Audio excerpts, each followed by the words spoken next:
Watch The Atheist Experience live Sundays at 4:30 p.m. Central. Visit tiny.cc/YTAXP and call into the show at 512-991-9242 or connect to the show online at tiny.cc/callaxp. It's time to get sexy on Secular Sexuality.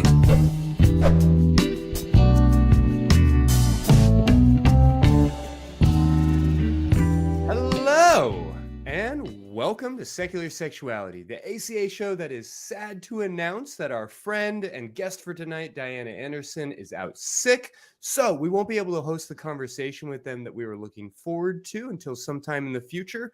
Instead, we have for you a completely half-baked conversation with all of our half-baked opinions and half-baked predictions about the future, where I am joined tonight by my co-host, ExXtian Erin. Hi. And Kara Griffin. Hey, glad to be here. It was unexpected, but exciting. Yeah, super glad that you were able to fill in. And honestly, I'm looking over our notes. I'm laughing at the conversations that we were having as we were putting all of this together. And I'm pretty damn excited. I think this is going to be a good time. I Definitely. Yeah, definitely. Well, tonight's poll asks, will 2023 be a better year for sex positivity? You can weigh in live in the comment section. We've got a poll going there, and catch the results near the end of the episode. And in the meantime, we're going to give our very best, completely half-baked predictions on the sexual trends and possible trials of 2023. So if you want to weigh in, you can give us your thoughts, questions, or maybe your own predictions. The number is 512-991-9242, or call tiny.cc/call-sex, because the show is coming right now.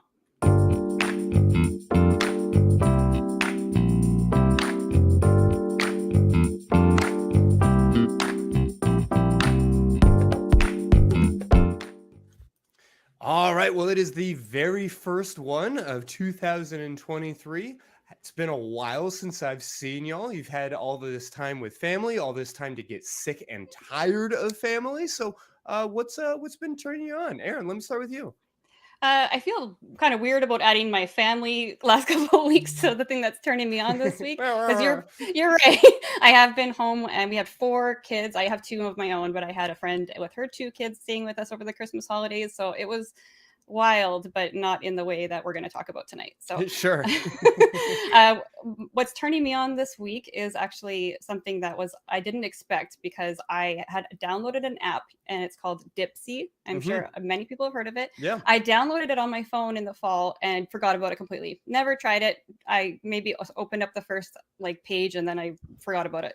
And then I was looking over, my credit card bills and stuff, and I realized I'd paid for a whole year subscription and never used it. So I'm like, well, I'll give it a try and get some money's worth out of it. Yeah, exactly. And it's actually pretty great. It's totally different than I expected. I've listened to other, audio type books. This one is different because they're short stories, and you can totally get your preferences in there and explore different things. And it was really cool because it kind of chooses these different stories based on what my inputs were, and has suggestions. And the stories are short, 10 to 15 minutes long, but sometimes there'll be a series. You can actually get an hour and a half long story if you're coming in late enough into the releases of each episode. Anyway, it's a pretty cool app. Definitely something a little different than I've ever used before, and kind of glad that I accidentally bought a year subscription to it. Yeah. If folks are new to erotic audio, I have to say I think it's one of the most underutilized aspects of media. Really, I think that there's so much value there. And while we're going to be having a conversation sometime next month with folks from Gone Wild Audio on Reddit, which is a major source of those kinds of things, I get that going into the world of Reddit and hardcore amateur erotica, it can be a little intimidating. I totally get that. I think Dipsea is a incredible, very soft, gentle, sex positive introduction to these kinds of things. So I really appreciate you bringing it up. yeah, I'm looking forward to, I think I'm on like episode 4 or 5 of this one that I really liked. So, and it was suggested to me. So I didn't have to scroll through Reddit trying to find something that I really was interested in. And I can listen to it without blushing if I'm walking around the house doing something. So, yeah. Well, Kara, so what's got you worked up right now? Yeah, so I'm going to turn over a new leaf this year, as it were, and not mention a book at this point in the show for once. I know, right? Don't worry, I've got more books for y'all later, but I'm going to mention a podcast that I love that's called I Love That Movie. And it's a podcast. And what I love about this podcast is, and it's run by a friend of mine, so, full disclosure, but it's a great podcast because I really like the way that she talks with her guests about movies and takes usually a more feminist, sex positive, body positive, it's more body positive look at a lot of films in a way that is not necessarily critical of the films. Like every episode of the podcast is the host is talking with a guest who's talking about a movie that they love. And so it's not like a downer when you hear about, podcasts where you're just like critiquing, everything that was wrong with the film, but they still talk about things, within films that they loved that they wish were different, or, hey, let's think about this from a different perspective. And I really like that because it's a more positive way of, being able to enjoy films that may have had some problematic aspects and thinking permission about to play with it. Yeah, exactly. So I think it's a lot of fun, and they go over, sometimes some topics that are relevant to us, especially when I was thinking about like body positivity, sex positivity, and just media that we could all be consuming and being, happier rather than making us all frustrated and pulling our hair out. So highly recommend that one. I imagine that was the I Love That Movie podcast. Yes. Beautiful. I imagine too that it would be kind of validating to hear a movie that you were like, I liked it, and then hear somebody else kind of go through that critique as well. But like, positive and negative. I think that's my favorite part about that, like really good reviews like that. Mm-hmm. Yeah, I love that. And you can actually talk about it and say, yes, I loved this movie. It's my favorite movie. And yes, it's from the 80s and it's got some problems, and let's tear those apart while we're here. And it's foreshadowing. Okay. I don't know. Maybe. Yeah, no, I hear that. When I initially had in my notes that I wanted to talk about the movie The Whale as what was turning me on this week, and then I actually saw it and did not feel that way. So I would love to hear, some insightful critiques, because there were some beautiful pieces to that movie that I just can't in good standing defend. So that's a conversation I'm hoping that we can maybe have on this show a little bit later. But for now, I am really excited to tell people about the movie Women Talking. I don't know how wide of a release this is. I think it could be really easy in the avatar of it all to like miss out on this. And I really want to encourage people to check out this like very strange, I don't know if it's a folk tale. I don't know if it should be taken as literary fiction. I don't know how you're meant to interpret this movie, but it involves a number of fundamentalist religious women sitting together and having conversations about whether or not they are, quote, willing to take it anymore. And it's all framed around a very like small isolationist community. And so it's removed enough from our daily lives that I don't think it'll be necessarily triggering for most viewers. But I absolutely know that the conversations that they're having around sexual assault, around sort of patriarchal leadership, are absolutely things that are going to resonate with the people who are watching this show tonight. I hope nobody misses it. I think it was a great conversation worth checking out. Ooh, I'm excited. I'm glad to hear you watched that, because I was wondering about it. I've been seeing the ads and thinking this looks like it has the potential to be really, really good and kind of a powerful commentary. So I'm definitely going to rush out and see it now that you said that. It hit for me. I dug it. I know that there are plenty of people that are like, do I really need to see like 8 women just sitting on hay bales talking? Sometimes, yeah. Sometimes. No action. Yes. Yeah. Sometimes that's exactly what you're looking for. Yeah. You don't even know that you need it. And I feel like that in and of itself is also a statement that the film is probably making. Like, yes, maybe you should sit down and be interested in hearing women talking. Yeah, fair to say. Yeah, I'm all for it. Well, let's get into our predictions. I don't want to overstate it, but I do think that it's worth mentioning that this is a idea that we kind of came to late and sort of threw together a little bit. And I honestly think that that's for the best, because if we overthought some of these predictions, I think we would all be too gun shy to actually make them. So I'm going to go ahead and be on the record now. I will not force anybody to be held accountable when 2024 rolls around. There's a possibility that some of these clips might come back up, but I'm not going to hold anybody's feet to the fire. I do want to hear y'all's sort of brave, half-baked, not necessarily worth taking too seriously ideas, because I do think that there is cause for hope this year. I do think that there are things to be excited about. I mean, I don't know if I'm the only one who remembers this, but I feel like back in 2016, kind of after the election, there was this kind of ongoing meme at the end of the year where everybody was just like, fuck 2016. I have nothing positive to say about it. Like, let's get through it. 2017 will be better. Like, at the end of the year, John Oliver had a giant 2016 that he just blew up. And we were collectively like, oh, 16, that was awful. Yeah. What poor, sweet summer children we all were back then, thinking that 2016 was the worst year we could imagine.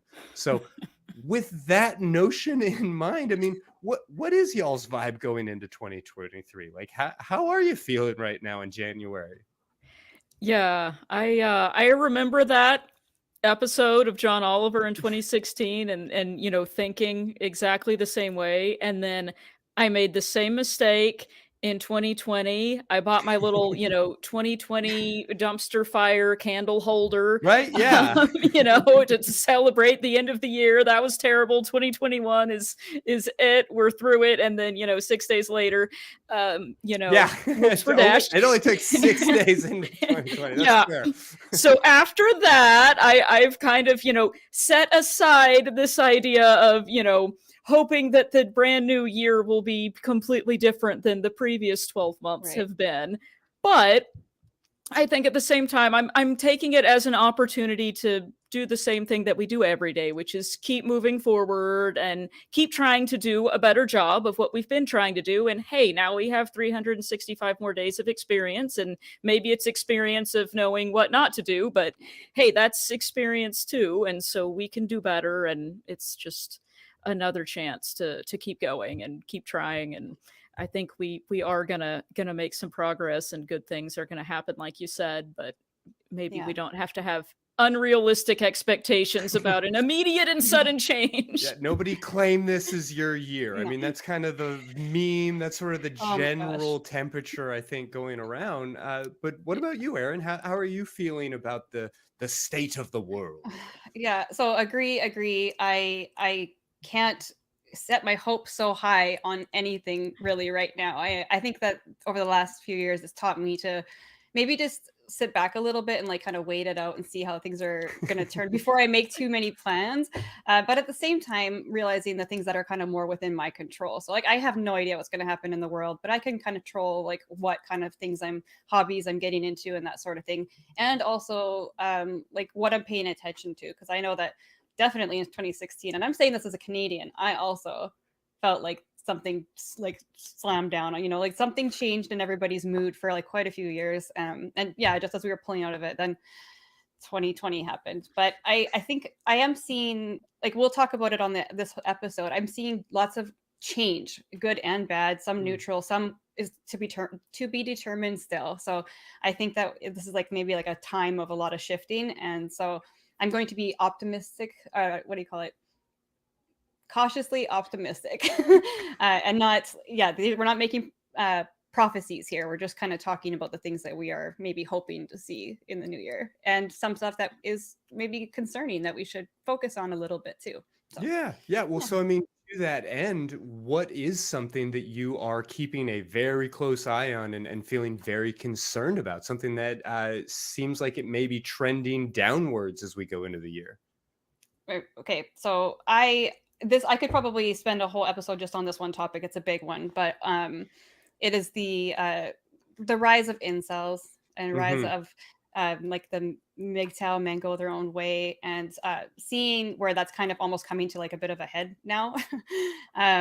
But where there's a real lack of maybe people's own personal commitment to like understand what's going on. I guess that's what I'm getting at.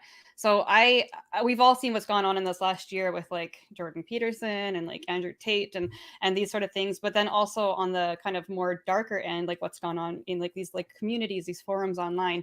I have people in my life who've been affected by, you know, this kind of ideology where there's this, you know, there's this loneliness and isolation, and then there's finger pointing at like who's to blame for all of it. So I have taken it on myself lately to try to educate myself more. And right now I'm only about halfway into the book, so I can't tell you what the answers are yet. And actually, I think the author even says that they don't have all the answers. But I'm reading a book right now called The Tough Standard. It's by Dr. Ronald F. Levant and Shauna Pryor. And this book basically goes into the kind of current masculinity and where we've kind of gone wrong with it, and how some of our assumptions about like raising children who are socialized as masculine, how we've kind of taken a misstep here. And there's so many different things that this book covers, and it basically is the intersection of different like masculinity and other identities, like, you know, your sexual orientation and your socioeconomic state, ethnicity, all those sort of things. It's absolutely fascinating book. And so I'm about halfway through it right now, and I think that there'll be a lot of information that can be gleaned from it as far as educating myself or, you know, other people about what's actually going on in this movement with young men specifically. And I think the overarching kind of thing that I'm taking away from it is that we need to have more we need to step back and have a little bit more empathy going into it. And as infuriating as it can be, because they're pointing the fingers at a lot of, you know, marginalized communities already, it's really hard to not kind of bite back when you see this stuff going on. But if we want to see change happen in that, maybe there's some different approaches, even if it just starts with your own self-education. So that's something that's really on my mind a lot right now. And like I said, it's affected my own life. I have people in my own life that I think have fallen down that pipeline. So Yeah, I mean, with COVID and so many other forces at work, I feel like there is something of a scarcity mindset that is really sort of taken over the culture. And as soon as things start to feel scarce, people start to get more defensive. They are much more quickly to other, and everybody who is already in the margins is just forced that much further out. So I hear that that concern very strongly echoed in, I mean, we don't have to talk about Congress, but like there's a lot of there. It's kind of everywhere. Right. I think one of the, if I can point to two more things about the book that I've read so far that I'm really loving is, for one thing, I have a son. I have a son who's 6 right now. And a good chunk of this first couple chapters is talking about like, how did we get here? How did we get to this point where we're just finding masculinity in this way that is kind of out of touch with when they're polling people, how people actually feel about like their masculine identities.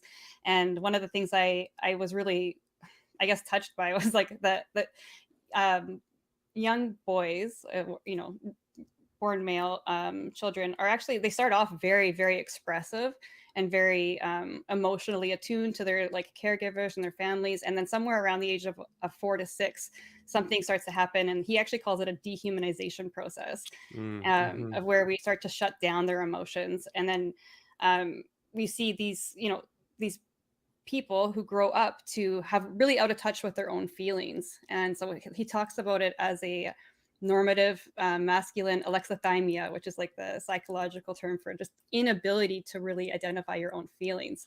So there's a connection there that he's making, he's building up to it about maybe we need to teach people how to identify their feelings, and how to get back in touch with that in a way that they don't feel so much shame over. And so seeing it from that aspect helps me grow in my empathy for people who are in that movement. I love that. I think that is such an important topic that you brought up too. And, you know, we've talked about, you know, toxic masculinity, and incel internet culture and things like that on here before. And I think you're exactly right. Like the problem isn't going to go away if we just, continue to be mad that, there's this, incel and MGTOW and all this going on. It's happening for a reason. And I think it's so important what you said, to separate these pieces of what we're calling masculinity, which are problematic, from how men are. Those Mhm. are not the same thing. And, it's very easy in, general conversation, or if you're not really thinking very, very clearly about the words that you're using and the way you're using it, it can sound like you're saying men are bad. Right. And that's not it. Sure. I've talked to people before who were saying, I was so mad at this idea of toxic masculinity and feminism for so many years because I thought it meant that as a man, I was the bad guy, and, Right. I don't want to be the bad guy. And that's not what it means. So I love that you mentioned this book that really breaks down, like, what are the elements of this that are the problem. I just Yeah. added that while you were talking to my Goodreads list. So Yeah, I Oh think a yeah, few it's people so in the good. chat did that. And I don't want to belabor the point before we move on to Kara's answer, but I do want to point out something somebody in the chat said about how incels shouldn't be shunned, they should be Yes. pitied. And I would even, I don't want to be ticky-tacky about the language, but I would even take that word pitied and I would replace it with understood. Like they Yeah. need compassion, because I think pity is that experience of, I care about your situation and I have concern about your situation, but I'm also looking down on you. Yeah. I, who have everything, look down on you poor people with pity for what you don't have. When instead, I think we can recognize that, like, for lack of a better phrase, there but the grace of God go I. I mean, I could have very easily been sucked into that sort of Andrew Tatey manosphere type Right. direction. And I feel grateful that I haven't been, but a lot of people are. And I think that we need to see this as not a problem of character so much as like a larger cultural issue that needs to be addressed. Hopefully the show is some small part of all that. Yeah. Yeah, Yep. I hope so Exactly. too. Like, yep. Yeah. Great book I could talk about recommendation. it forever. I could keep going. Yeah. Well, so Kara, what is something you are really keeping your eye on with a bit of concern this year? Yeah, and it's kind of for me maybe another sort of facet of this same issue that Aaron brought up. Something that I've been worried about and I'm keeping an eye on is just the continued politicization of people's bodies and their personal sexual health decisions. Hmm. And instead of treating those as personal decisions and the attributes and characteristics of people, this sort of trend towards making it a popular, trendy, political item to pass ridiculous bills about, who can go to the bathroom and not, and then, it's not just ridiculous legislation that's happening. It's things that are really passing through, whether it's at local or state or national level in the US, and certainly in other countries around the world, where I don't want to keep talking about it every single time we're on the show, but in the United States now, women have less access to reproductive health care than they Hmm. used to. And I think this is something that is, continuing to be made into a political debate, which is not the forum that these things need to be discussed in. And so that concerns me, because when it's political, it becomes very easily polarized. And then it becomes this game where there's going to be winners and losers, rather than something where we can actually talk to people and, like you mentioned before, have compassion and have empathy and understand one another and come to a solution that makes sense and is respectful of people and their bodies and their health. And I think that the more we can get that out of the political realm, the better. But Hmm. that's been going on a lot lately, so that is probably my number one concern. Yeah, yeah, no, I hear that. I mean, I think we're all circling a lot of the same concerns, but I am particularly nervous about this usage of the term groomer. Anytime we Mm. talk about somebody who wants to talk to, children who want to talk to anybody about bodily autonomy, about gender, and some of these bigger issues. Jesse Gender, old friend of the show, did a particularly excellent video on this that I'll make sure to have alongside, Erin's book recommendations and some of the other things that we're talking about tonight in the show notes for this episode, because it really lays out the way there is escalating violence. I mean, we can talk about Club Q and a number of other issues. We're seeing all of this conversation around drag and how this is somehow grooming children. Don't say gay, and some of these other topics, that just the notion of being a gay person is somehow sexualized. Just the idea of being a trans person makes you a sexual object in the popular culture mentality oftentimes. And we're increasingly seeing anybody who is outside of that like cis het prescribed notion to be labeled as not just weird or deviant, but vampiric, and trying to like go after the children, which of course is rhetoric that we can see in every violent assault on every minority, in nearly every genocide that we can really track. It's very, very concerning to me, this idea that myself as a therapist who occasionally works with teenagers and helps them to understand themselves at a time in their lives where teenagers are supposed to be trying to learn to understand themselves, and how that would somehow make me some sort of monster. And I do this show with y'all, like I've read the comment section, like I'm used to being labeled as a monster, but to have every single person who just exists with some of these identities lumped into that notion is a growing trend that I think could be the biggest issue of 2023. Yeah. I Yeah. completely agree. It's definitely scary. And I don't think I think you're not putting it mildly, that like this escalation of like the language around this. I think if anybody's done their own deep dive into history, we see how these things are kind of they start on the edge of that like language, and then they kind of move in, and they becomes more and more aggressive. Like if we can look back to 5 years ago and we can think about what's being said on national television, like it probably would have shocked us. Anybody in the pub, anybody, it would have shocked them maybe to hear it on national television, but they've kind of escalated up to this point. And so it's that kind of boiling a frog in water kind of thing. And I think it's something that people need to be aware of, so that they know when they're being, when they have been under that like propaganda, to subtly change their mind one step away, and how dangerous that could be. I have kids, like I said, myself, and I can't imagine if one of my own kids was in that, coming up in that situation, and they had something to think that they would be attacked on such a personal and hurtful level, just for, like you said, trying to figure out who they are.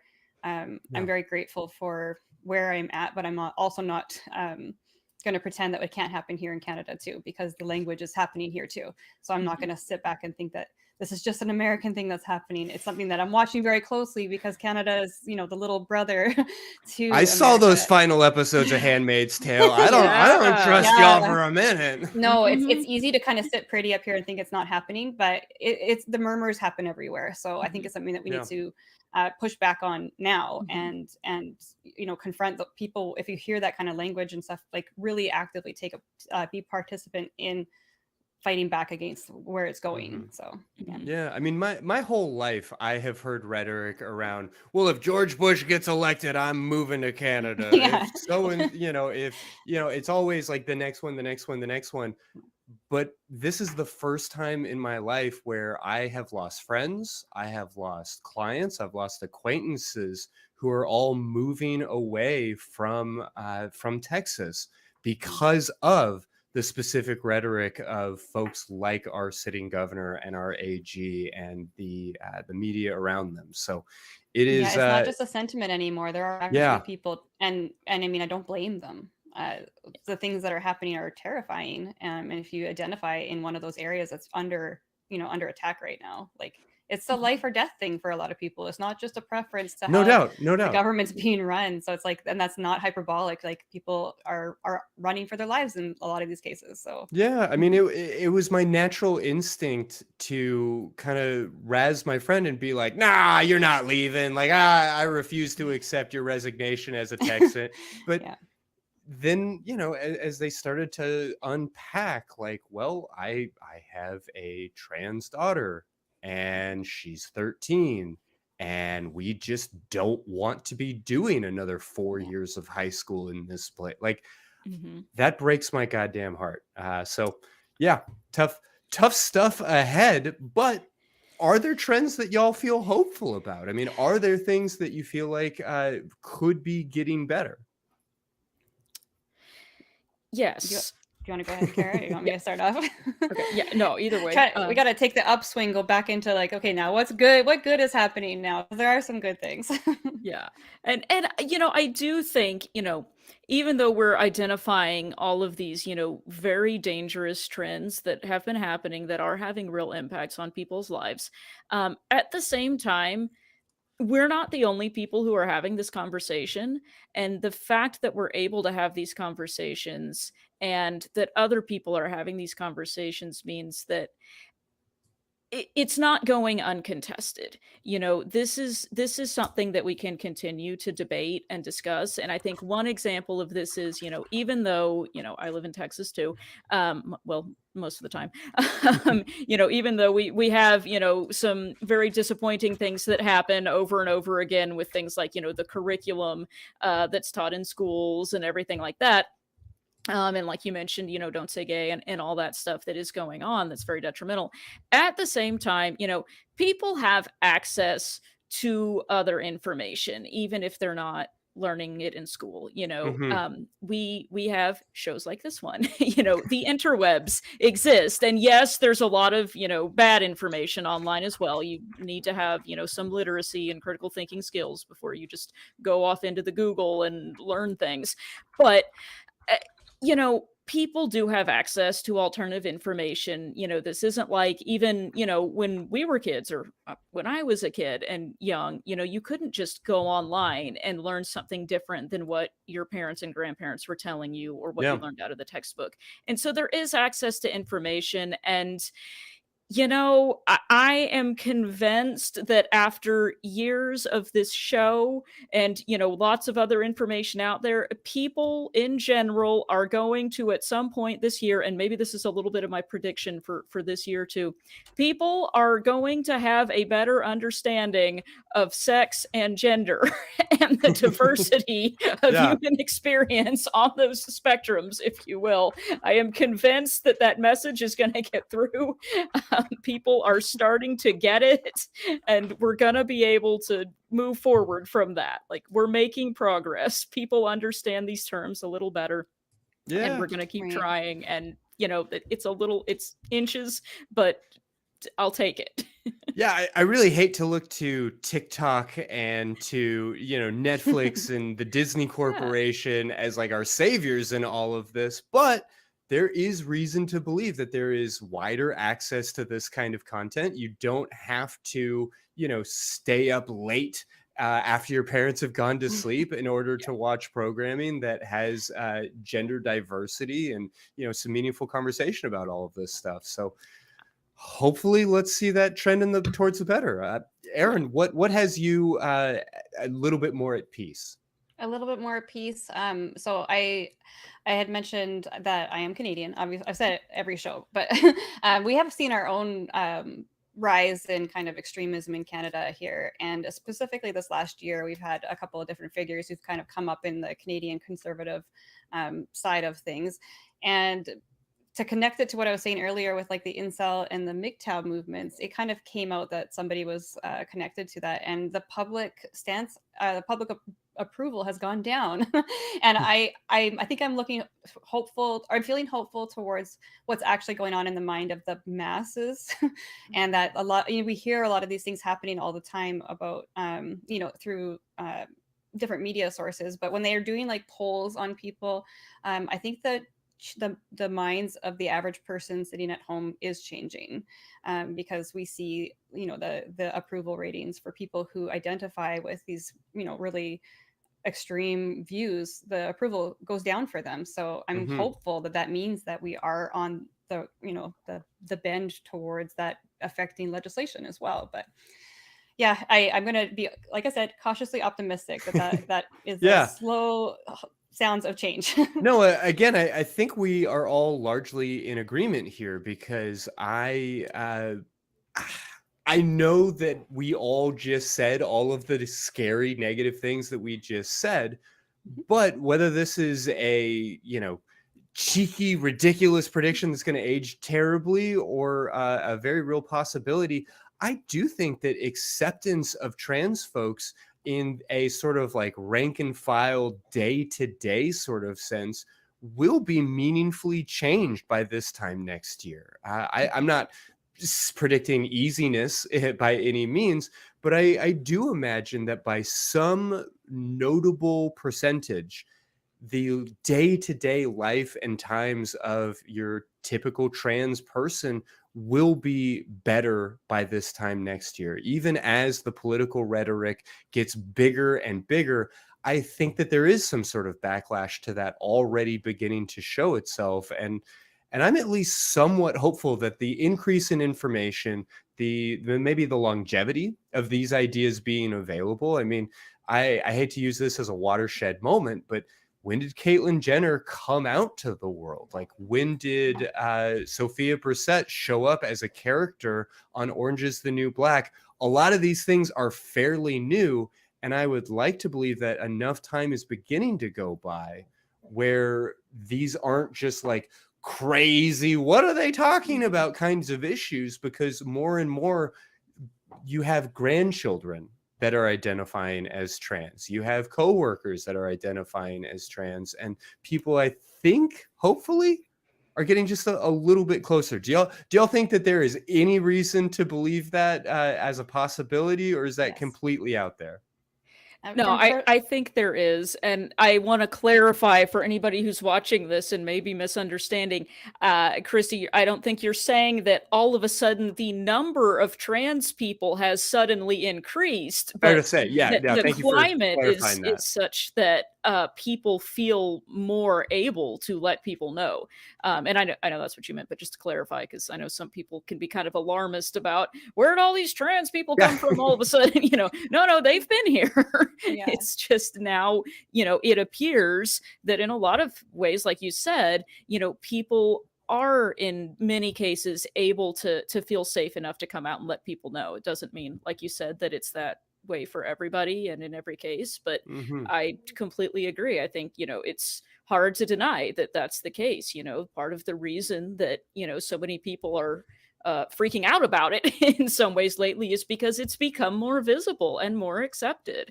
And I think that's a good thing, not the freaking out part, but the more visible and more accepted part. Sure. And it's been kind of a common talking point over the last 2 or 3 years that, like, I think a lot of trans folks miss being invisible or less visible, or certainly not 90% of Tucker Carlson's talking point. Like, Jesus. But that visibility does bring with it, I think, an added level of safety. And I would like to think that that is trending in a good direction. So maybe I'm crazy. Maybe this clip will age terribly. Really, I'd love to hear people's thoughts. I'd love to hear everybody's predictions. And Erin, I'm going to let you take us to the phones here in just a moment. But before you do, I want to take a quick opportunity to see what's been going on around the rest of the ACA. What has your experience been? What tips can you give? What does it look like for somebody who's maybe just getting started?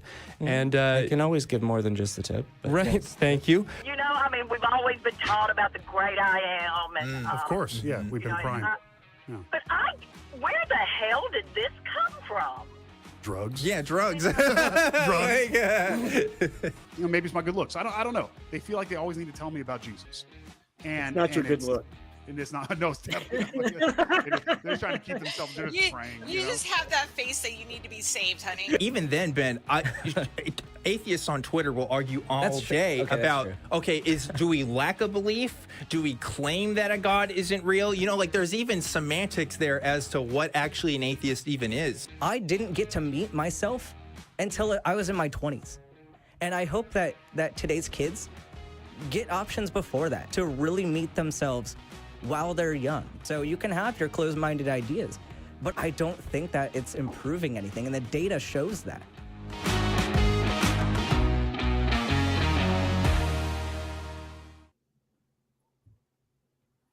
All right, so we're going to jump into some phone calls here if you all are ready. And just a reminder for anybody watching, we do have some lines open still. So if anything we've said so far has, got your brain thinking, tell us where we're wrong, please. Yeah, exactly. Or give us your harebrained predictions or prophecies for the future.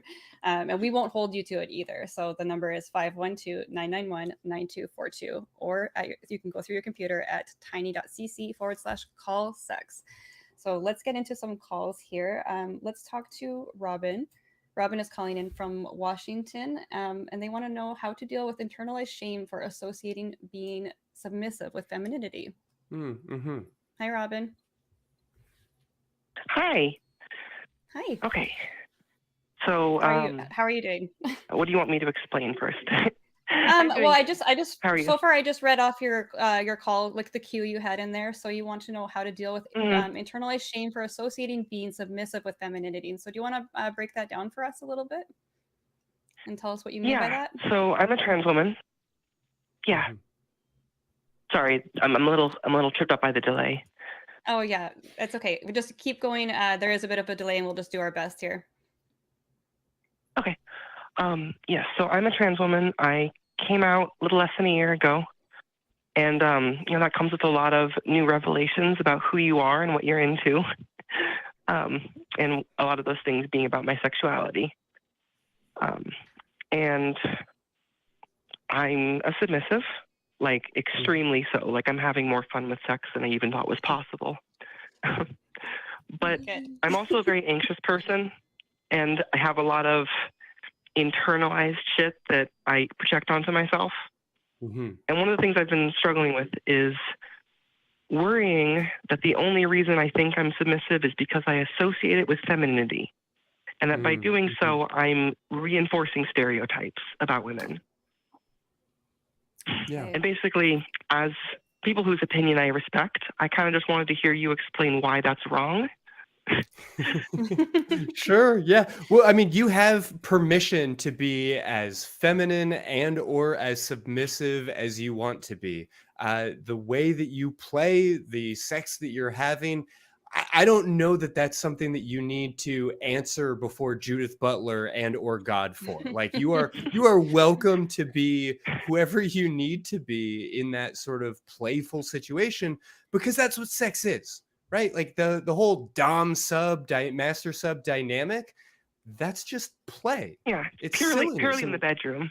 Yeah, and that's all sex is mammalian play. I mean, like little tiny baby tiger kittens ferociously attack each other in their own mind because they're terrified of having to go out into the world and hunt for themselves. If I can anthropomorphize these big cats a little bit, like we ourselves, we take the things that we're afraid of. We might think that like we're excited to go to war and that's why we want to be space marines, but really we're kind of terrified of death, and that's why we make art like John Wick movies where we can sort of laugh in the face of death. Like the things that we are afraid of are very much the things that we play around with, and very often the things that we eroticize. And so it makes sense to me that if you are at a moment in your life where you are coming to terms with your gender and beginning to access your femininity,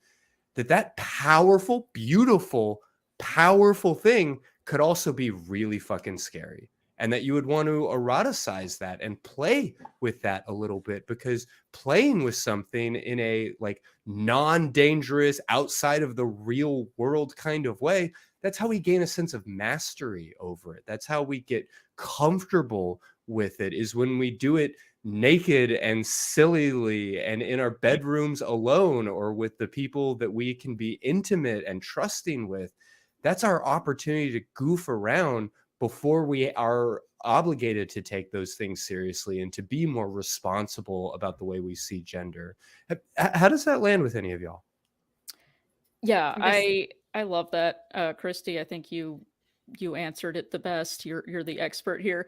But I'll throw in a book recommendation because I feel like that's what I'm here for. I read this book in grad school called Techniques of Pleasure by Margot Weiss, and it's an ethnographic study of BDSM community in, I think, San Francisco. And they sort of interrogate this issue in one of the chapters, and she kind of goes into this explanation of how, you know, feminist theorists have argued over this very topic. I love that you mentioned Judith Butler, I can imagine. Christy. Yeah, and there's kind of this this sort of split where you have some of the older guard feminists that will, you know, take this sort of tone that, oh yeah, it's you know, denigrating towards women if you're being submissive in the bedroom, and you know, we need to, you know, have a project of, you know, separating femininity from submissiveness, and you know, that's all fine and well, but then you have the other side of the argument, which is what's wrong with enjoying sex the way you like it? If you're doing something that is fun for you, how is it, you know, empowering women to say you're not allowed to do that thing that you enjoy? You should just not enjoy sex instead, as a political statement. Yeah, as a political statement. Right. Like, if you want to do that, fine, I guess, but I don't think you need to. I would like to stay there. Yeah. It's more complicated for me being trans, because there's that little anxiety that I'm manufacturing the things that I see as feminine. Like, but isn't that what we all do? I want to be. Yeah. So I was thinking something kind of similar. I like that you both have such a good like educational background to like add to it. I will add my non-trained comments to it. What I think I'm noticing about this whole kind of topic is like it is really good to like kind of dig into the weeds of like the kind of intellectualize like what's going on here, and when did this movement start, and when did we start trying to take these two things and separate them. But I think I keep going back to like the original wording that you had in your call, is that you have the sense of shame, and like maybe like really connecting with like what does that feel like to you. And even if we step back from like what the actual you know, this disconnection or this connection that between submissiveness and femininity, and kind of deal with some of that shame that you're having, because ultimately, like, what is that shame doing? Like, what is it saying for you? Like, is it a feeling of not good enough, or that you're not doing it right, or something like that?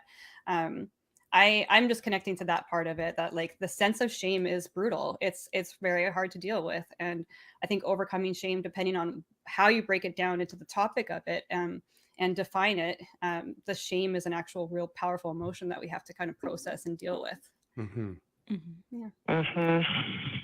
Yeah, I can feel the weight of that one, right? Like shame is a hard one, especially when it is internalized, and you kind of have to look a little deeper down of like why it's happening, and it feels so ingrained, right? Yeah, because like I know on a rational level that it's not right, that, you know, sexual predilections, that's the word, they're fine. Like there's nothing wrong with them for anyone. But I have to make an exception for myself because it's so ingrained. It's so much harder to give ourselves the compassion and the permission and the forgiveness that we routinely extend to others.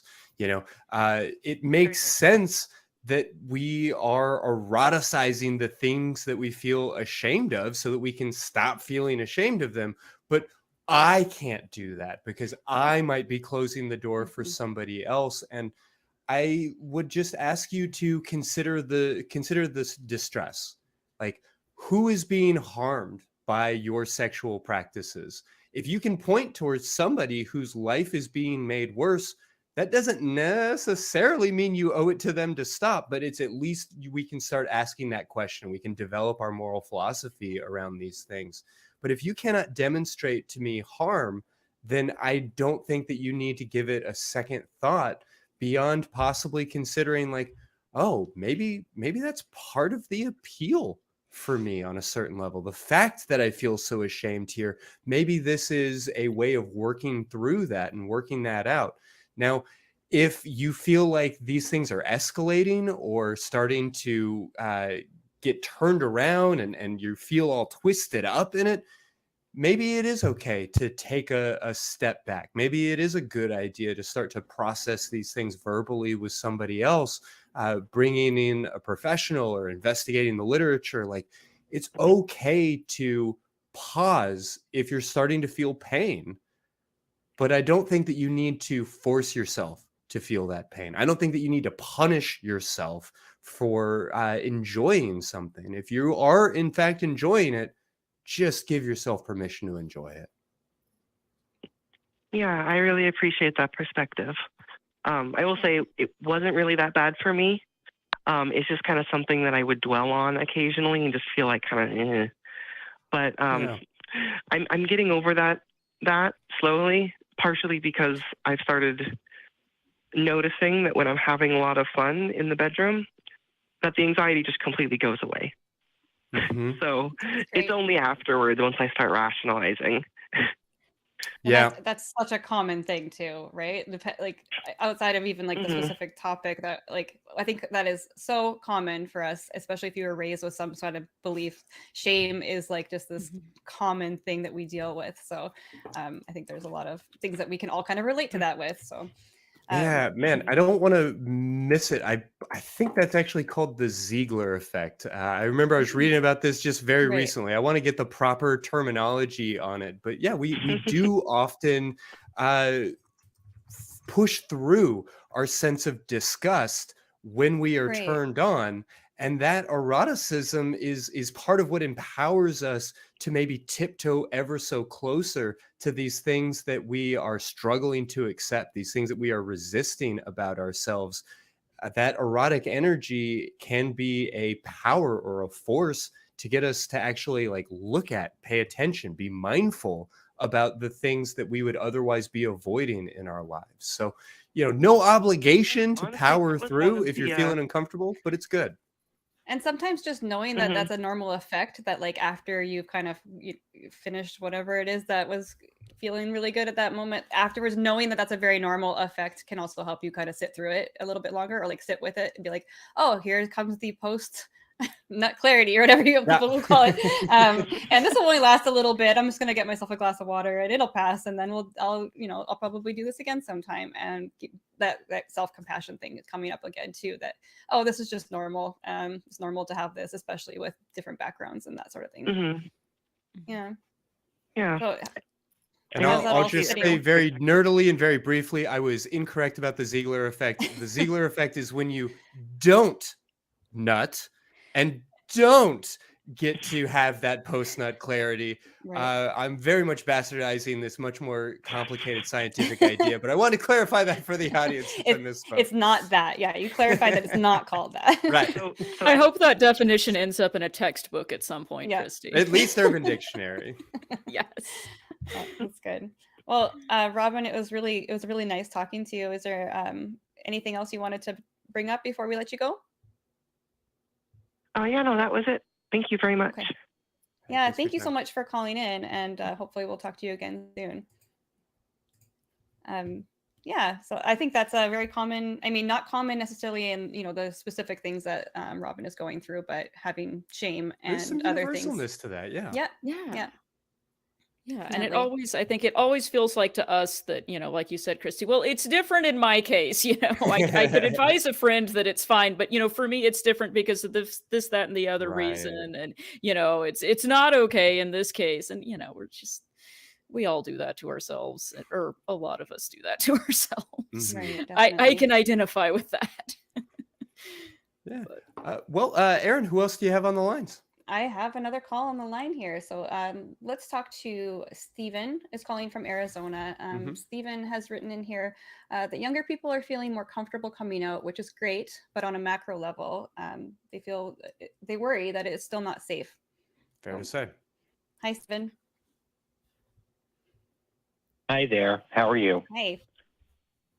Doing well. Thanks for calling in. Yeah. Can you tell a little bit more about what you wrote in the queue here? Sure. So I am glad that we create all of these safe spaces for increasingly younger people to feel comfortable to come out anywhere LGBT. But I feel like we have a lot of bubbles and a lot of foam, I guess, to extend the metaphor, but we're kind of still on the ocean. So there's this feeling to me that I called in before and spoken with Christy. I deal with teenagers and young people in my own life whose parents send them to me when they come out because they don't know how to talk to these kids. And they think because I'm on the spectrum, I will know everything about everything. So we have these conversations, and that's fantastic, and I'm happy to do that. But there is, I watch Gay USA, for example, and every week there are more trans people being killed in different parts of the country. We had what just happened in Colorado. We had what happened at the Pulse nightclub a few years ago. And I'm not saying we need to live in fear, but I'm old, and when I was first coming out or first dealing with the diversity of my own sexuality, I sort of curated my life and my friends to know where the safe spaces were and where the safe spaces weren't. And I kind of, I'll admit I kind of forget about it. I went to Home Depot, which one would think would be gay friendly. And I was wearing a pride shirt. I went there to buy a refrigerator, and I got gay bashed in line. And I was in my 40s, and I was like, what did I just hear? Somebody called me the F word. Somebody called me a queen. What, really? Because it had been so long and I didn't give it any thought. I was wearing an LGBT pride shirt. I didn't think anything about it. And something similar happened very recently. I went to a convenience store and I went in my regalia. I mean, I'm not bananas, but, just a pride shirt of some kind. And there was a guy with a gun inside the convenience store. And I live in Arizona. You're allowed to do that. But he had a very alt-right kind of shirt on. I don't even remember what it said. And I came home and told my boyfriend about it at the time. And he was like, Stephen, you didn't say anything, did you? There are times not to get on the soapbox. There are times not to just, buy your milk and get out. Don't confront, because that's kind of where I'm at this point in my life. And I can do that. I'm not relying on my parents. I'm not relying on a given community, because I have my own support network and I've developed that. But I don't feel like younger people necessarily appreciate that. And that's what worries me, because there are still young people, they're still being bullied, they're still facing a lot of adversity. And I just wondered what you all thought about it. I caught the end, I joined you late, sorry, Christy, and caught the end of what you were talking about going into the coming year, about things getting better. And I do agree on a lot of it, but I know it's a pendulum as well. So I just wondered what you thought about that, and I'll stop talking now. Go ahead.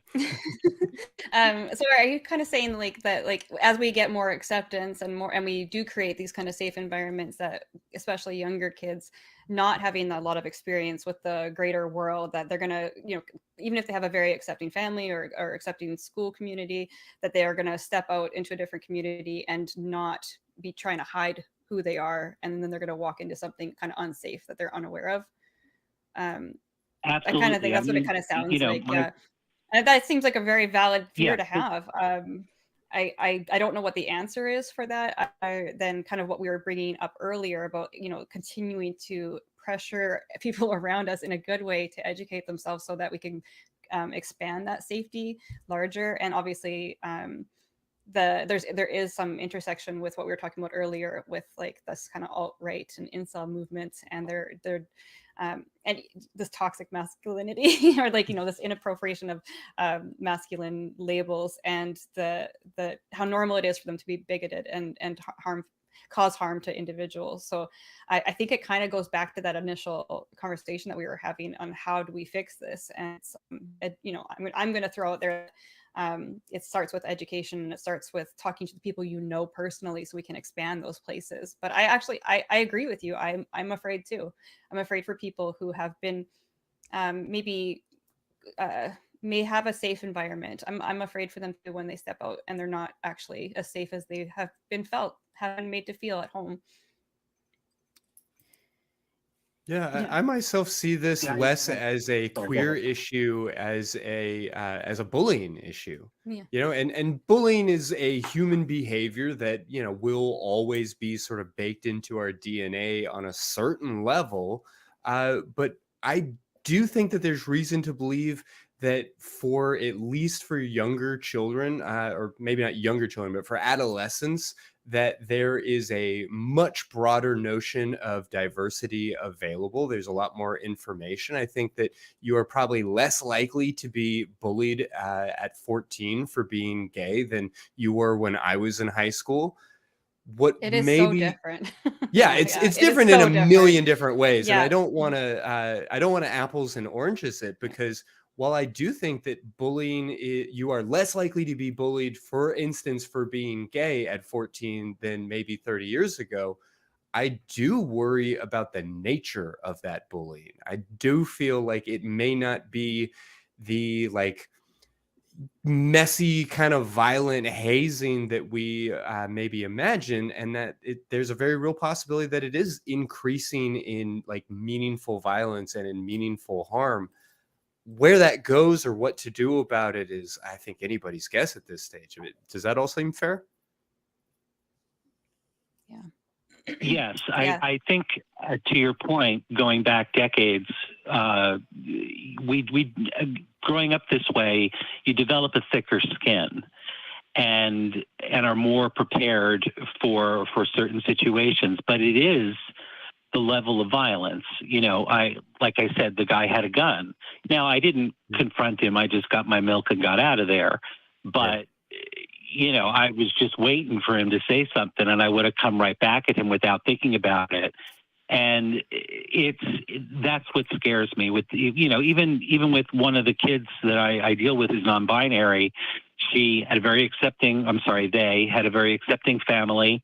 They went off to college and immediately ran into problems with roommates and ended up being driven out of their apartment. And it's, again, you're absolutely right. It's education, but I wonder if it's a regional thing. You were talking about Texas. I know people moving out of Florida for very similar reasons. You know, and I'm leaving Arizona, not because of that, just because I'm tired of being hot. But it's one of those things where, you know, like my sister, I like to tell stories, Christy knows. My sister lives in Tennessee, and she wanted me to move near her. And I'm like, I'm a Democrat, an atheist, and I'm LGBT. How many bullseyes do you want on me? You know, so I feel like it's a regional thing. And so I agree about education, but I feel like there are limits depending on what communities we're dealing with. And that's what's very upsetting. Because, you know, in the case of my non-binary friend, they moved into a place out of an accepting place. They moved to a different region, and suddenly all bets were off, and they really weren't prepared for it. And that's unfortunate. Thank you for taking my call. I know there's not really a solution here other than education, but I was going to say, I would like to hear if Kara, if you have any input into that, any thoughts on this. Yeah, I mean, you know, I certainly don't have all the answers to this problem either, but you know, I am also troubled by what Stephen is talking about here. You know, kind of like we mentioned a little bit earlier that, you know, as there comes to be more acceptance and more visibility of queer people, especially younger people, we do at the same time as that see in some cases a more kind of vehement backlash to it from other segments of society, and that is an unfortunate reality. I think y'all hit the nail on the head with education, and also there's a real role here for allies to step in and actually use their privilege and their position, as someone who may not be a part of the LGBTQ plus community, but who, values human beings as human beings, to take the opportunity to step in. And I don't necessarily mean, jump in front of bullets if it's a violent situation or something like that, but, do what you need to do. But just in terms of being prepared to verbally defend someone and support someone, if you see this happening or someone being made to feel uncomfortable or diminished in some way, a lot of times people ask, oh, I wonder what I can do, how can I be an ally, what does that mean? Well, it means step in and do something, if you see somebody being and harmed. make sure that you in some way that you show that you're a safe person. So if somebody is like I'm not, I wear like a pin or whatever, so like so people know that they can come talk to me. Like, that's so simple. It's such a basic simple thing. And both my kids do the same thing. They choose to wear a pin on their backpack just so that they know that it's okay. They're they are a friend. If you don't have a friend on the playground, that you can come play with them, stuff like that. Like, it's just simple little things that you can do as an ally. And there's a lot of nuance to it. Obviously you don't want to overstep and make a situation worse or cause someone to feel patronized or anything like that. But yeah, to your point, I feel like this is where the rest of society needs to help this problem. This can't be something where we just all sit back and watch and go, oh yeah, well, look, another act of violence, gosh, I wish we could do something about that. Well, oh yeah, I saw thoughts and someone prayers, being thoughts and bullied. prayers. Yeah, exactly. It's there's a role for everyone here. So I think it's something we can all try and contribute to the solution a little bit more. All right, so Stephen, it sounds like we all agree with you in a lot of ways. So we're all scared with you. Yeah, we're all scared. We all hope that we can kind of move forward and make some positive changes, because I think it's a very, very valid concern. So, I'm gonna let you go here, Stephen. But we thank you for calling in and chatting with us again. And your stories are welcome. Thank you. Have a great. Oh, thank you too. Sorry, Stephen. Yeah, that delay's killer tonight. So now is when I'm asking y'all to really go out on a limb, because we haven't actually seen any of these things, but I'm looking for some pop culture predictions. I mean, what's on your radar for 2023? What are you watching for in the pop culture sphere? Kara, would you like to go first? Sure. Okay. I mean, I'm going to talk about books. I'm super excited about some books that are coming out. I mean, they're itching to talk about books. Yeah. What else would I talk about? I'll tell you one example. I am really enjoying lately reading a lot more fiction, particularly speculative fiction. Ooh, let me say that again. Speculative fiction, sci-fi. I had a really interesting conversation at a book club earlier today about a whole bunch of new genres of books that I didn't even realize existed. There's something called new weird fiction and bizarre fiction, and the list goes on. And I am loving it. And I am loving all of the ways that authors and whole different styles of literature are tackling some of the issues that we've been talking about in more concrete ways. I love, one of the things that I love about science fiction and these other forms of fiction is that people can talk about these issues in a slightly different context that all of a sudden can make it all make sense, or shift your perspective on it in a way that you didn't think about it that way before. And I think that's a great way to have conversations around the diversity of gender and sexuality and just the diversity of human beings. And so one book that I'm super excited about reading in the upcoming year is a new fantasy novel by Martha Wells, who is the author of the Murderbot Diaries. That's one of my favorite sci-fi series that has a a part robot, part organic, sort of agender protagonist. I love the way she incorporates this into her stories, and she's got a new fantasy novel coming out called Witch King in May, and I am super pumped for it. I'm ready to see what she does with this and the ways that she, helps us think about how people are and in all their beautiful, wonderful ways, and in wacky ways too. So frankly, I am looking forward to exploring it one paragraph at a time. Whenever you have a mic check to do, it's been a good time. I will be bringing that for our mic checks and reading from it. You'll eventually get to hear the whole thing if you let me come back enough times. Yeah. Well, let me jump in very quickly just to say that my prediction, my hope for 2023 is the Oscars ceremony this year. It comes up on March 12th. And I know, it's an old institution. It's a dead institution. It's a fucking white institution. It's a bunch of old grumpy men telling people what they should watch, and they're completely out of step. And you're right. You're right about all of it.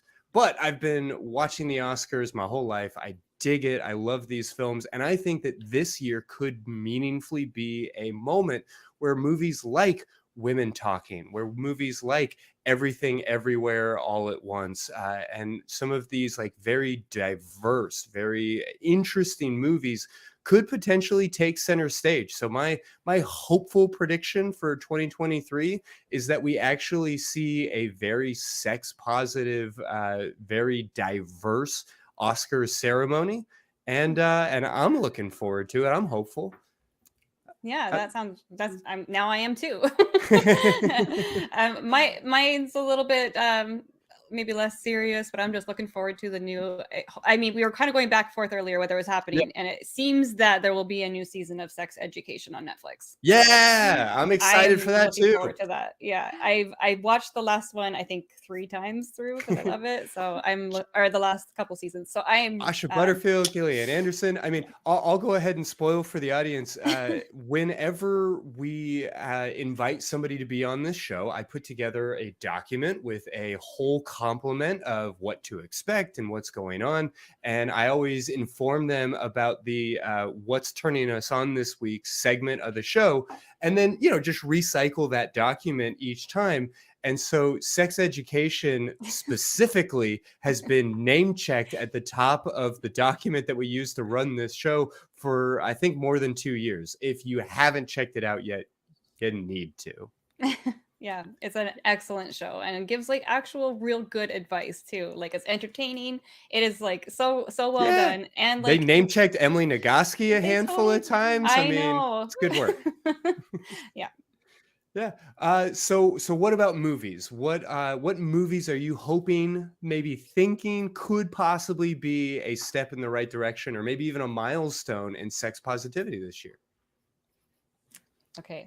Kara, do you want to go first again with this one? Okay, I'll go first again. I don't know that I have a good answer to this one. I have a discussion question for the room on this one.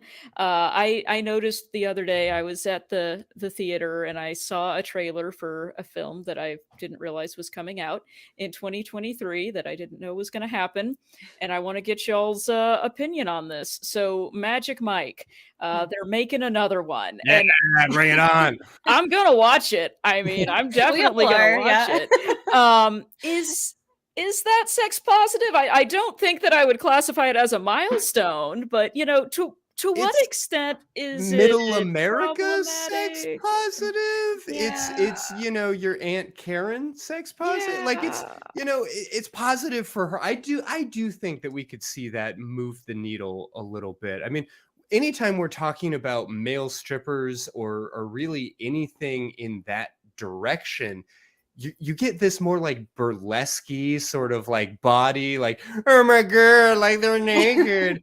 There's such a different tone than at a strip club that is very much about the male gaze and directed towards men, where it's all like tits and fucking blah, blah. So that distinction is a problem. I'm not necessarily trying to like push women or like Chippendales clubs like in a particular direction, but I can't help but feel like this movie is at least an opportunity for some women to have a chance to be having conversations about the fact that girls get horny too.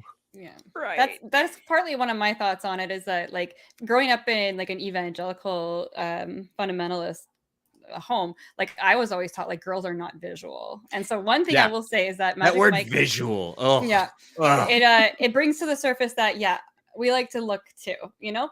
And so there's no neuroscience backing up that notion, by the way. Just really want to hammer that home. Absolute total junk science bullshit. We've covered it better on this show, but keep going. So I think it's good because it at least brings that up, that like like women like to see it too. And yes, that might be the body type that some people are drawn to. I think that like obviously it's kind of written like how a guy thinks a girl thinks. So I would challenge some producer out there to make a movie that's like really caters to the female gaze, but in a very like sexy way like that, right? Like I don't know. I mean, I know there are movies like that, but make one that's like a blockbuster too. You know, let's start teaching the other side of like what you know we find appealing. Which I'm not saying Magic Mike isn't appealing. I'm gonna watch it.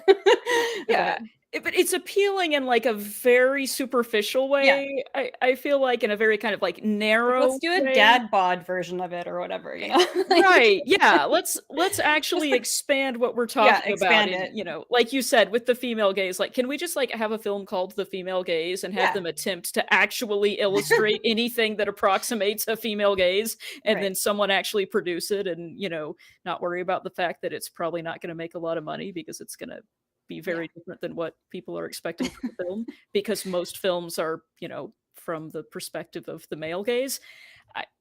I want to have that conversation around male strippers, and it would be a very different movie than Magic Mike, I think. But I think excited for it. Christy is shook. He's shook up right now, so his screen is frozen. So we'll keep going here. By this, go with yours. Where were we here? Sorry. The movie I am looking forward to, or like the thing that I want to discuss as well, is the upcoming Little Mermaid live action movie. So I was a huge Little Mermaid fan growing up. I actually like have the original stories as an adult. Like it was my thing. I definitely was into that growing up, but we saw the huge outcry last year when they announced the cast. I'm curious to see first if it will do justice to the original kind of Disney movie, but also where they're going to take it as far as narrative goes. Because if we take a step back and look at the 1989 version, like it's pretty awful. Like the woman gets silenced. She has to seduce him on physical, like your body image alone, body language alone. She gets married off at 16, and then she moves away from all her family. Like it's not a great movie, but I'm hoping that with the current kind of trend with Disney, like Christy said earlier, they're not our savior or anything, but maybe they'll make some subtle changes in the narrative, or at least kind of start that discussion. I'm really curious to see what happens. I am too. I'm super excited for that. And I mean, I think they're going to try to do it, and I'm excited to see how they do it. And I'm also kind of wondering, you know, how are they going to accomplish this? Because like all the ways that you said, you know, the earlier one was so problematic. Like on top of that, you know, like in order for her to, you know, get the man in the end of the story, like she has to change, you know, the bottom half of her body, like has to go away. Like, I mean, that's not really body positivity as I think of it. It's integral to the plot, at least of, you know, the way they made the original one. So I'm very interested as well to see what direction they take that. And I'm here for it. I want to see it. We'll just have to wait for that and see how, and then we can have a discussion on here whether they did a good job or not after. Yes, we need to do an episode of movies and the portrayals that we definitely find relevant. Like we were talking in the pre-show a little bit about kind of the same thing with Dune. It's a book that I really enjoyed, and I've really enjoyed the first half of the movie version of it. I'm interested to see where they go with it too, for some of the same reasons that you mentioned about the Little Mermaid. You know, just that it, you know, the original Dune book, it's a little bit dated. I would not say that it is really in any way progressive in a lot of the ways that we just mentioned, and it's going to have to be adjusted a little bit to not be terrible for the movie in some ways. And I'm excited to see the way that they can maybe take it in a better direction while still, you know, staying true to some of the elements of the original that do appeal to people for reasons that are not atrocious. Right. Yeah, I mean, let's hope that they actually do rise to the occasion and put out something that is not gross and disgusting. I'm also taking a little bit of a swing by saying I am predicting and hoping that I don't regret these words that the Barbie movie actually turns out to like similarly be this sort of reconstructed, deconstructed, like actual feminist, sex positive idea. I'm not convinced that it will be. I can't promise that it will be, but honestly, I'm like Greta Gerwig is at the helm. Frances Ha, Lady Bird, like this is somebody who I trust. Like her adaptation of Little Women, I think really showed that she has her finger on the pulse of some of those like classical need to be revisited notions. So, you know, maybe come July 21st, I will absolutely be eating my words because I can appreciate why a like giant, highly sexualized plastic version of Margot Robbie may not be the feminist opus of 2023, but I'm pulling for it. Yeah, it might be awesome. Yeah, it might be awesome.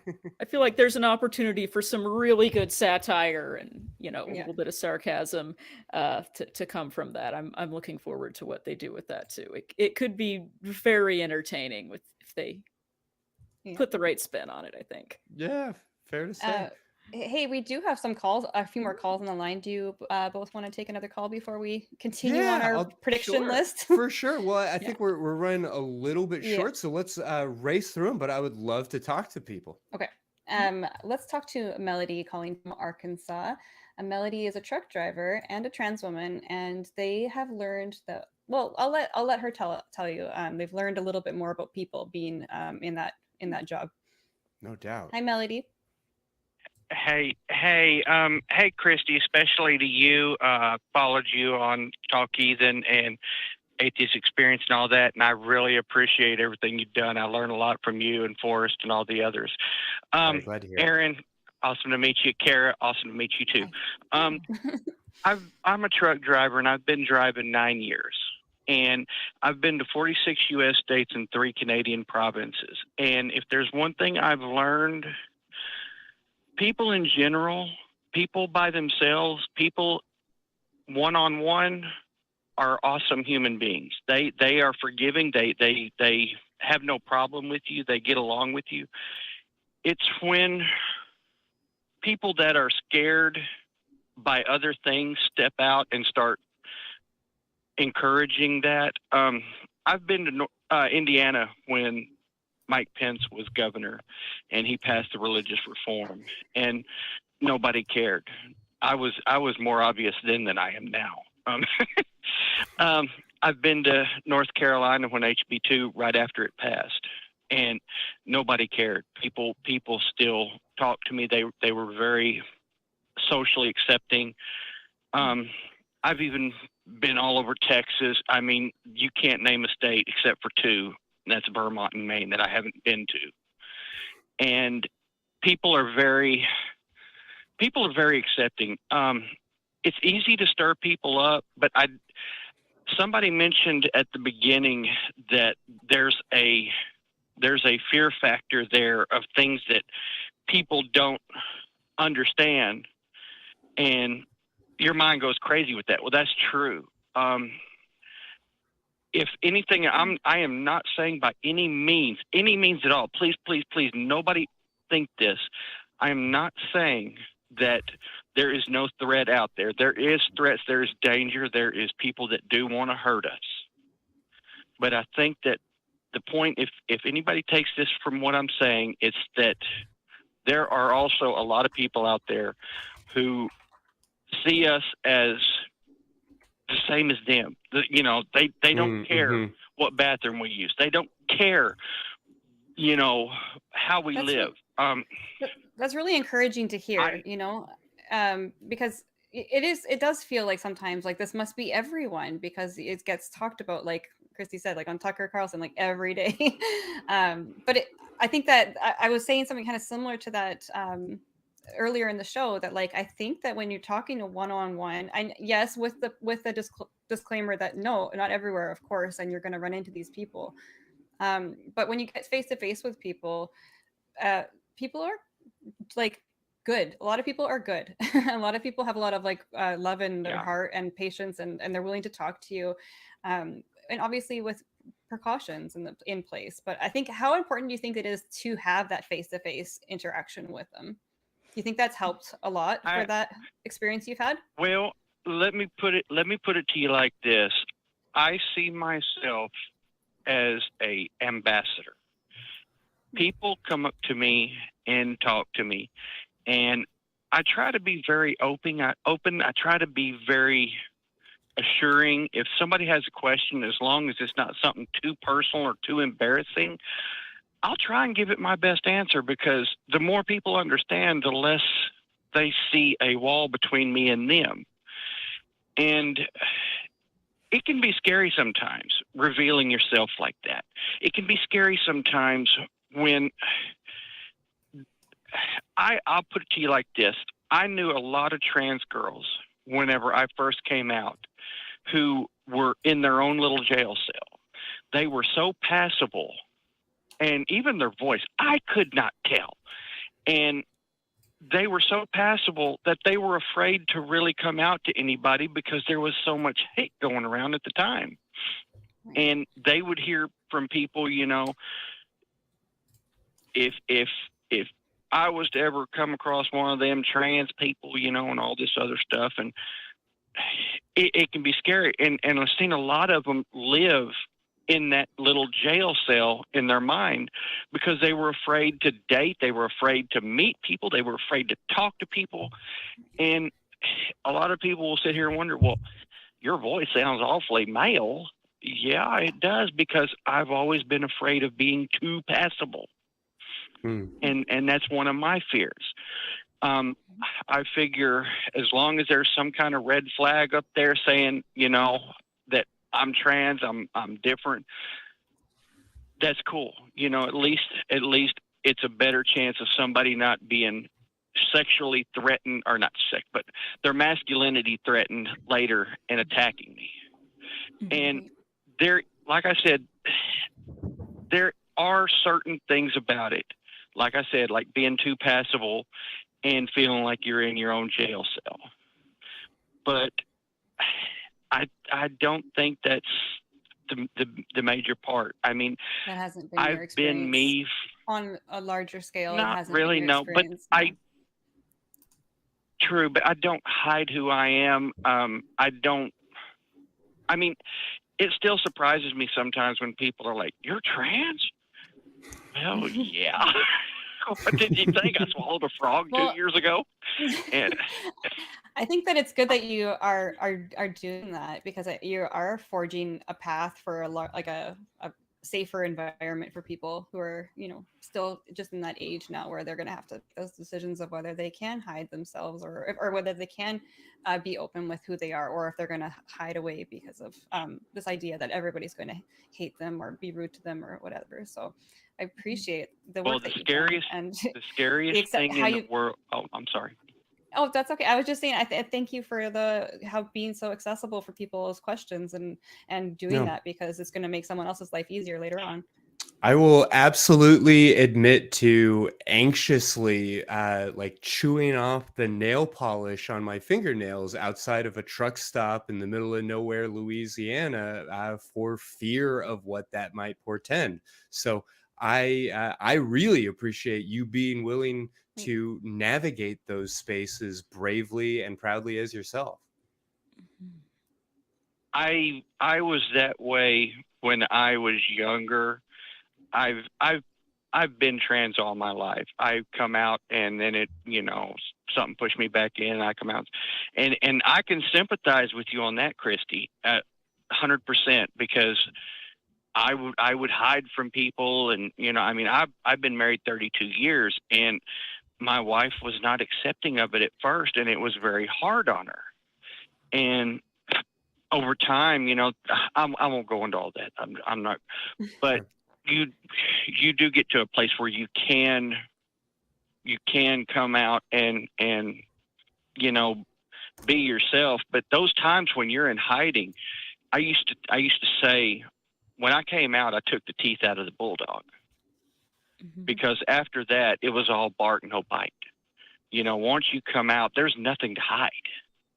And that was probably the hardest thing about coming out, is just accepting that I'm out and I'm not going back, and nothing's going to matter, no matter what people think.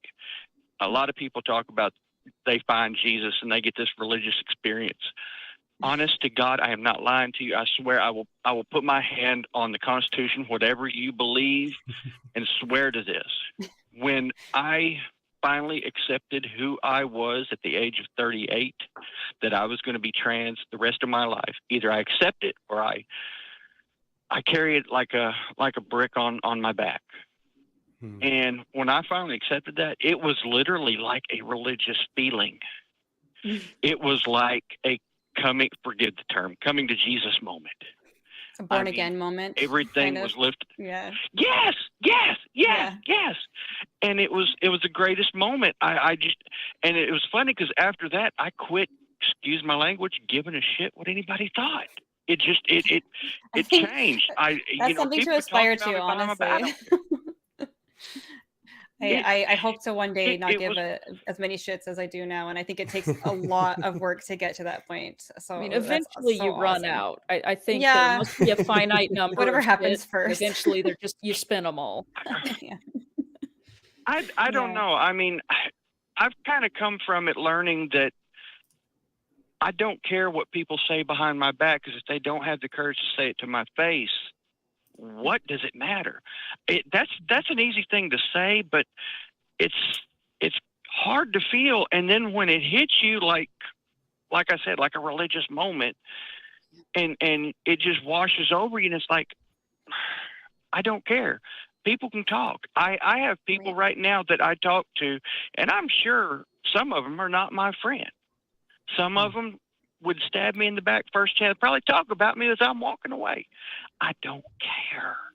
It does not bother me, because if they ain't got the courage to say it to my face, it doesn't matter. And that's probably one of the craziest things that came from me coming out, was that burden being just lifted off, just like Amen. I said, forgive me. Amen and hallelujah. Exactly. That's so good. Exactly. Yeah. Well, Melody, I I so everything appreciate y'all do. Thank you. We both appreciate it. I was just supposed to say, I appreciate so much you calling in and sharing us some of that insight, and also for the very good words of wisdom.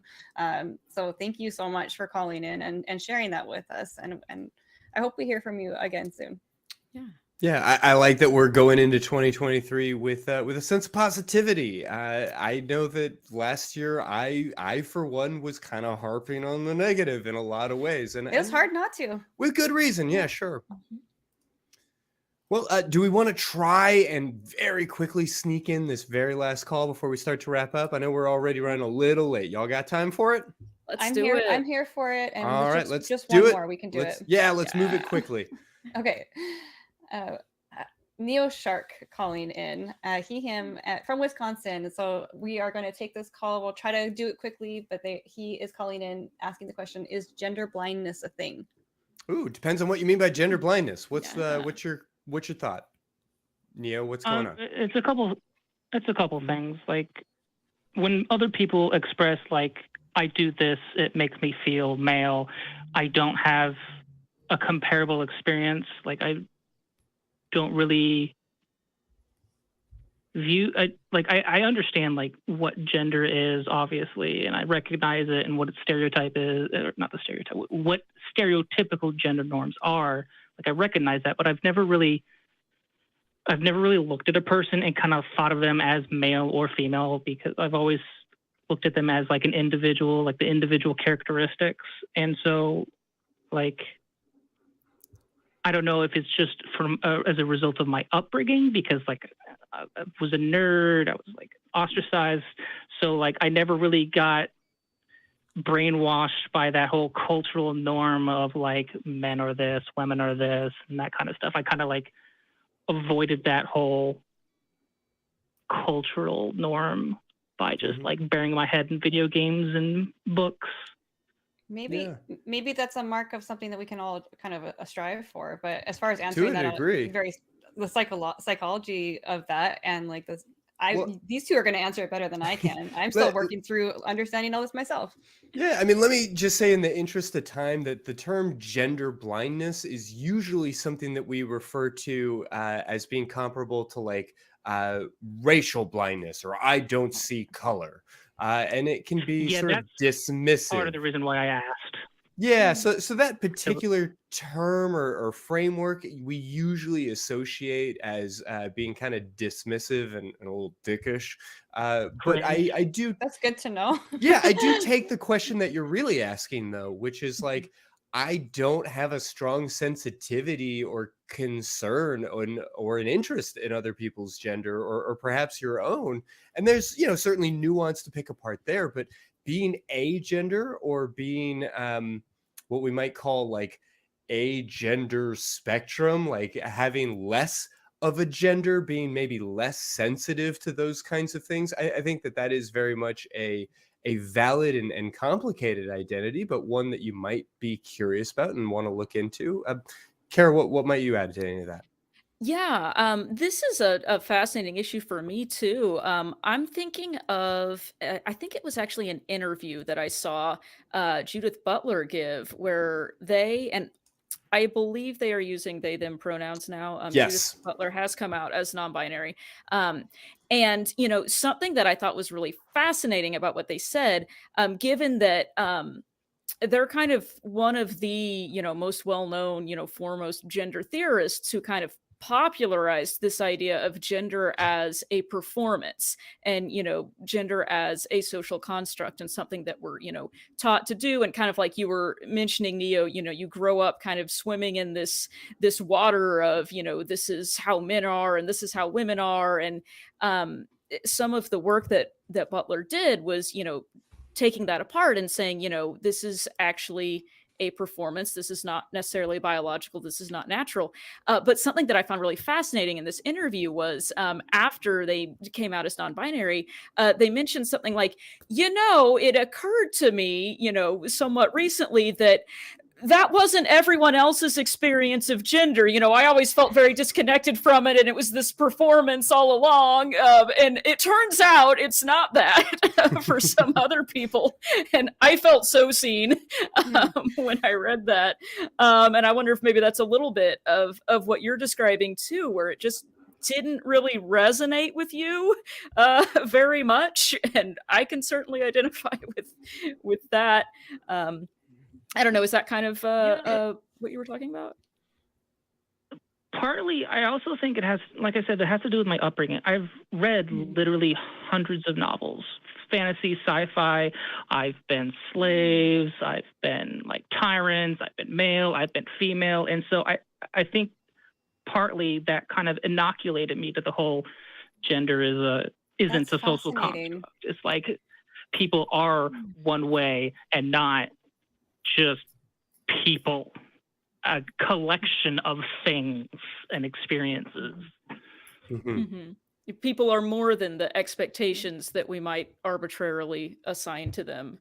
I wonder if it has like a little bit to do with like when you were interacting with somebody, if your ability to like picture what their experience is like, and so you're seeing kind of the world through their eyes like you would in a novel, experiencing things, imagining and visualizing what their life would be like, and when you're looking from the inside of the eyes out, you're not really perceiving so much of like the physical characteristics or how they're presenting. So maybe that is something to do with it too, that's how you see people. I think that's a good thing. Yeah, I might just kind of, I want them to be. Sure. I'll take something that was said in the chat and kind of adapt it just to say that I think if we consider gender to be something of a performance, we can also recognize that a lot of people put a lot of feeling into that performance. They really resonate with their character. They connect with some of those ideas. Yeah, and other people are able to go out on stage and deliver that performance and have no real empathy or like meaningful or somatic connection with the person that they are acting as.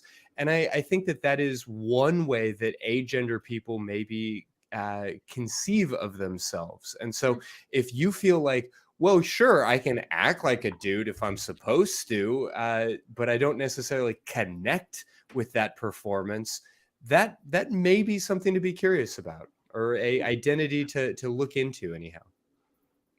Yeah, like I called in a couple weeks ago about like some BDSM stuff, and like I call it a uniform. I have a nice, I identify as a top in the BDSM community, and I have what I consider my uniform. It's just black slacks, a nice blue long sleeve dress shirt, and I know that's traditionally described to masculinity, but to me, it's not about masculine or feminine. It's about the fucking aesthetic. Like, regardless of the gender or the sex of the person who wears a similar aesthetic, I think it's fucking hot. Yeah. That sounds, yeah, I get it. Fair I think to I get say. it, what you're saying. Yeah. I mean, all of these things are arbitrary constructs that we struggle to keep in our heads and struggle even more to communicate into words to other people. I mean, we have satellites out in outer fucking space that are ensuring that somehow I'm able to sit in my office and communicate this information all across the globe. It's remarkable. And yet, when we are trying to explore our own identities and then communicate those identities to other people, we are just sacks of meat pushing air through our mouth holes and vibrating pieces of our body in weird ways in order to construct sounds and words and sentences and ideas. So yeah, the hardware and the software are a little bit lacking when we try to explore these things. And you know what? It's awesome, right? Like, this is life. Yeah. It's gross, it's weird, it's messy, it makes no sense, but it's ours. Yeah, and here we are in 2023 doing it together. Yeah. Yeah, I refer to like human bodies as meat machines. And so one of my favorite things that I came up with is ride the meat machine, don't let the meat machine ride you. And don't give in to your impulses or your instincts. Like, control those and control yourself. It's a very Gnostic take, I would say. I mean, We may have a it's new also T-shirt because, idea. Yeah. Yeah, it's Okay, well- also because I'm a huge mech fan. So the idea of riding a meat machine kind of synergizes. Yeah. That sounds great. Okay, Neil, thank you for calling in, and I think that was a good discussion. I learned a little bit more, and I think I was grasping onto like how Christy, how you kind of clarified that question. But it's good to know that like saying something like gender blindness is kind of very it's equated to saying like, oh, I don't see color, like, right? It's kind of similar. Or can be. I mean, obviously, Can be. the tone and But context. proceed and with everything caution, else. right? Yeah. Yeah. So, Neil, I'm going to let you go here because we are over time now, and we are going to finish our show. And I think the next thing we're going to do is check in on that poll that we put at the beginning of the episode. So the question was, will 2023 be a better year for sex positivity? And Christy, I just refreshed, and it's actually 79%. Oh, okay. 91. It went down just a little bit, but it's still overall positive. 79% say yes. I did So not I'll expect take that it. response, honestly. And Yeah. and honestly, I didn't necessarily expect for my own thoughts and takes to be as positive as they were, I or for know. y'all's takes to be as We really positive had a as they journey were. this evening because we were like started and it was good to see you, and then we went down into the negatives, and then we just have been on an upward climb ever since. So Yeah, I've appreciated it. I Maybe think that's that what the there's- year will be like. There's reason for hopefulness, and Yes. I'm so excited about it. So Definitely. thank you all for being here. Kara, thank you so much for jumping in at the last moment. course. And yeah, Erin, let you kind of wrap us up for the night. Sure. So if you want to keep up with what's happening at the ACA, you can check out our website, which I believe has been newly formatted or fixed up lately. It's very fancy and snazzy, at atheist-community.org. Or you can email us at the show at sex@atheist-community.org, or email the ACA at tv@atheist-community.org. You can find this content in audio form only at tiny.cc/AEN podcasts. So they have all the other programs that are also put on by the atheist community of Austin. So that's a great place for maybe our caller earlier, who's a truck driver or something like that. Keep you up to date on all the shows that we have every week. If you want to connect with other people in the community, there's a Facebook group, Facebook Secular Sexuality Fan Run Group. So that is a community page, and it's run by people who are fans of and supporters of our program here. And it's just another place to find other people, or if you have questions like what we talked about tonight, you can maybe run it by somebody on there first. The second place to do something very similar is the Discord. The Discord is also fan run, tiny.cc/ACD Discord. And I'm trying to do better about being on Discord more often. I'm not very good at it, but I'm trying to, because I know a lot of people do go and hang out there from all the different programs here. So it's a good place to kind of catch up with everybody. I feel your struggle. I'm working on it too. Not very technological. I'm not a big savvy. Discorder either, but the Atheist Community of Discord put on their second annual Meet the ACA event earlier this week, and it was a good time.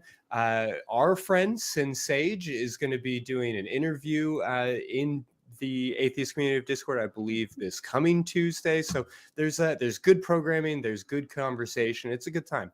Yeah, it's if you go on there, it's good. You have to log in. You have to log get started. in. Indeed. Yeah. And speaking of other people who make these programs happen, we would be remiss if we didn't check in with our crew cam. So thank you to all of our crew. Hi, everybody. All our hardworking folks. Thank you all so much. All those lovely faces back and there. the folks who kept the lights on and kept everything coming out over the holidays as we were taking some time off. The people who edited those shows and put together some really incredible graphics that I think are absolutely worth being excited about. Yeah. Another way that we can keep this show afloat is through our merch. tiny.cc/merch ACA. I personally, and I shouldn't say this, but I also work with another program here at the ACA. I do think that the secular sexuality shirts are a little more spicy. And I think that if you're looking to, get conversations going, there's some good ones in there, and I think we have a monthly special shirt as well over there. So check it out every month and get your special edition shirt. Yeah, trade in your religious shackles for fuzzy handcuffs. I love it. That's right. Yeah. Well, I know that we are kind of rushing out the door here, but there were a handful of questions that we didn't get to. Any final thoughts, any last predictions that you want to make sure to go on the record with? Anything that you want to get out there on the interweb so we have recorded for posterity? I think the last thing I would like to say is just that book that I talked about earlier, and I will put it in the show notes. It's called The Tough Standard, and the author, I have it written down here. I should have scrolled back up faster. The author is Ronald F. Levant and Shauna Pryor. So that a lot of the stuff I was talking about, and a lot of the stuff we were all discussing tonight is in that book. So that's my resource for the week. Yeah. I love that. I love your book recommendations. I'm going to read that. I added it to my list too. And as far as predictions go, I would say, besides what we already talked about, I think we have spent a whole episode, without talking much about, some of the struggle that we have, experienced the last few years was dealing with, unexpected medical situations. And I think that, one of my hopeful predictions for this year is that we have spent the last few years spending a lot of money on medical research. And I think we're going to have some really cool medical breakthroughs in terms of whether it's therapies that people need, whether it's antiviral medications that can affect people's sexual health.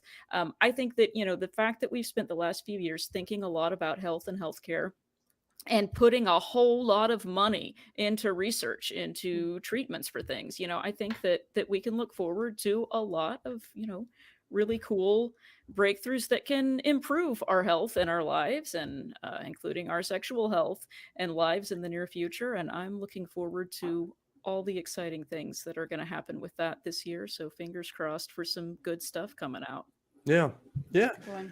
I guess I will, just under the wire, make my prediction. I do believe that OnlyFans will not move forward with removing porn the way that they have talked about. I do think that porn will still exist on OnlyFans, but I think that OnlyFans will be a bellwether for what is going on in the larger trend, where there's like increased access to porn, increased ability for people to perform in porn, and that porn will become increasingly restricted in the scope of what it is allowed to be. We'll see a lot more pinups, a lot more, quote, like Playboy style content, and a decrease in like Hustler or like that early days of the internet hardcore German dungeon sex type of pornography. I think that that will continue to be demonized, and I do worry about what that could mean for sex worker rights and for a number of these other things that we're talking about. But we will see at the end of the year where all of these things end up. So thank you all so much for being here. I appreciate everybody listening to us as we go a little bit long with our wild and out there predictions. Please send us your emails, leave us your comments, like let us know what you're predicting for 2023. And I guess whether you are a optimist, a pessimist, or just a urologist, now's as good a time as any to give yourself a big old orgasm, or better yet, give somebody else one.